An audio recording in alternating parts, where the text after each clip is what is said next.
Hi and welcome back.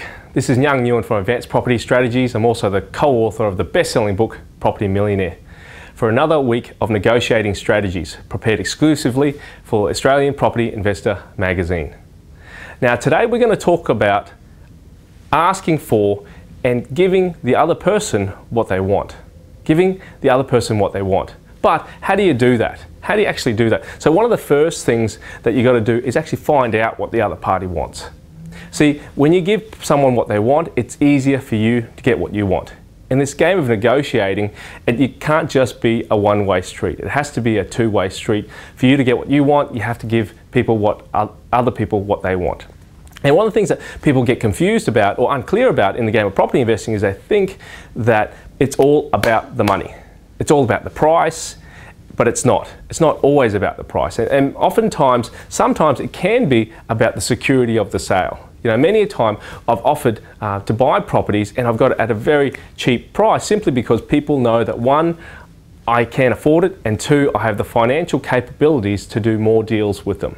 You know, so real estate agents and people who are selling out there, oftentimes they're not just about the one-off deal. They're talking about future deals and being able to do ongoing business with you.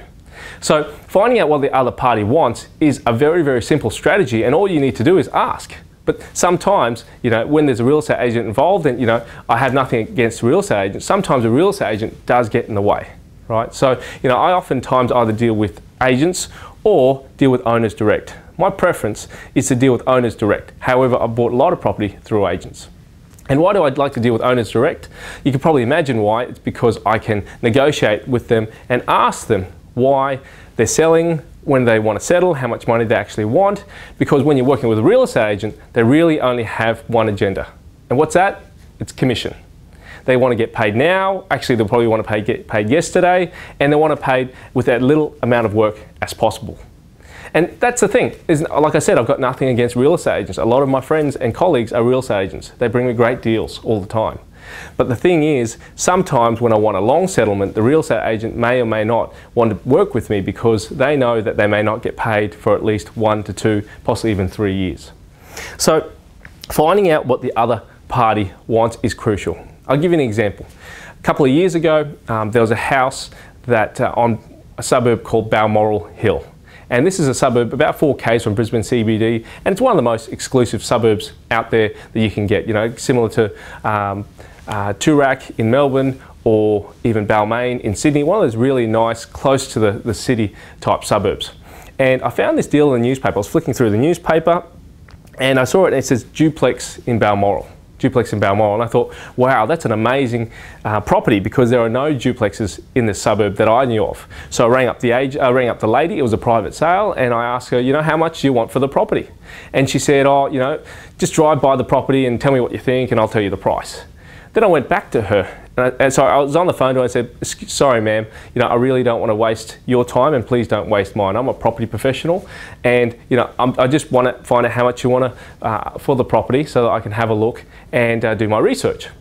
So what she then said was she looked at her rates and she said, well, the council values this land, the property at $500,000.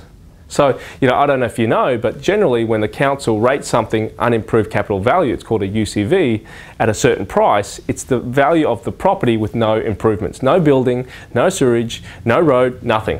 That means that, you know, she was looking at roughly the $500,000 mark for a property that I knew was probably going to be worth a lot more. So I jumped into my car as fast as I could and drove down, had a quick look, and I rang her back straight away and I said, you know what, I'm going to give you $500,000 for the land and $50,000 for the house on it. It was a rundown fibro roof timber place with a duplex on it with 2 tenants in it. So now I ask you, why would I offer more than what she was asking? Why? Because I knew it was worth a lot more than $550,000. Not only that, next door, the house that was in an inferior position had sold for $630,000. This research I found out using Price Finder and or RP Data. So, you know, knowing my research, knowing the market, and I found out what she wanted, I was able to give it to her. And then I kept doing more research. Next thing you know, this thing has got views of a gateway bridge, and years later I found out by climbing up on the roof that it's actually got city views. So, you know, at settlement, it was valued at, I think, $665,000. And recently, actually a couple of years ago, we got an offer for $1 million for it. Since then, the prices have come back down, and I do believe it's worth somewhere between $700,000 and $800,000 in the current marketplace. So buying it for $550,000, we were able to do that because we simply found what the what the seller wanted. See, the seller in this case wanted to sell the property so that they could get the money and put it into their super fund. And I sat down with them and I just asked them, you know, why do you want to sell? How come you want this amount of money? And we really just talked back and forth, and with the opportunity that we didn't have a real estate agent there, therefore we talked openly. See, initially, when I did sign the contract for this property, the finance wasn't going too well. So then, when the finance went too well, I found an investor who ended up buying it. And when the investor bought it, they had the financial resources to buy it and settle it in time because they wanted it settled fast. In the meantime, you know, I've organised my finance for other projects. However, at that time, they had a certain time frame that I couldn't meet. However, because I had a good relationship with them, I kept talking to them, I kept letting them know what was going on, they were happy to sell it to me. In the end, you know, I even ran into them while I was on holiday down the Gold Coast. And just because I had a good relationship with them, everything was smooth, and if I needed more time, I could have asked them for it. In the end, we didn't have to do that, and we settled the property, and it's a great property simply because I found out what the owner wanted and I was able to give it to them. So that's my tip for you today. Till next time, Nhan Nguyen from Advanced Property Strategies. Hi, I hope you enjoyed today's video.